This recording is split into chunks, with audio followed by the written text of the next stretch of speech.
माँ। ये सब सुनते ही संसार में शायद ही कोई ऐसा प्राणी हो जिसके हृदय में कोमल भावनाएं ना उमड़े। एक माँ के लिए उसकी संतान ही उसका संसार होती है। चोट लगती तो संतान को है, लेकिन पीड़ा माँ को होती है। अपने बच्चों के लिए एक माँ के प्रेम को शब्दों में बयान करना असंभव है। जब माँ के लिए अपने बच्चे इतने प्रिय होते हैं तो फिर सवाल यह उठता है कि प्राणदायिनी माता गंगा ने अपने 7 नवजात पुत्रों की हत्या क्यों की? वास्तव में क्या यह हत्या थी या फिर अपने पुत्रों को दिया गया नवजीवन? इन सभी प्रश्नों का उत्तर इन पात्रों का पूर्व जन्म का एक रहस्य है।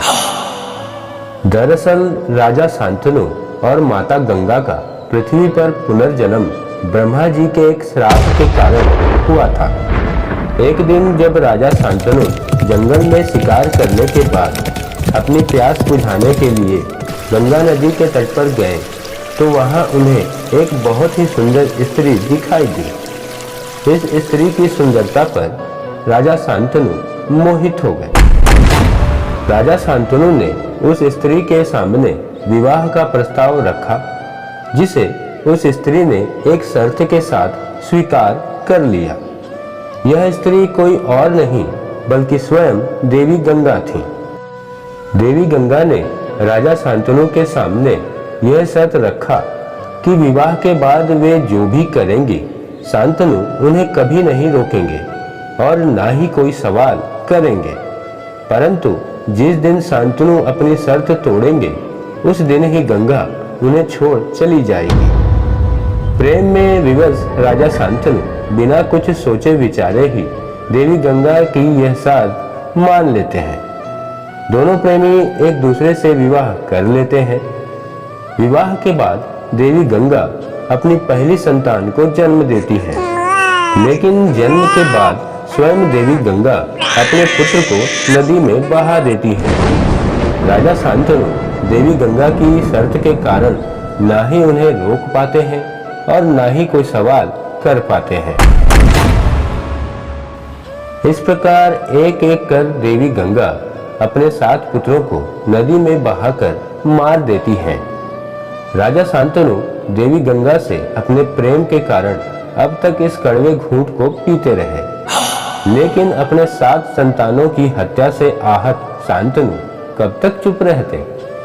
इसी कारण जब देवी गंगा अपने 8वें पुत्र को नदी में प्रवाहित करने जा रही होती हैं, तो राजा शांतनु उनसे वह पुत्र छीन लेते हैं।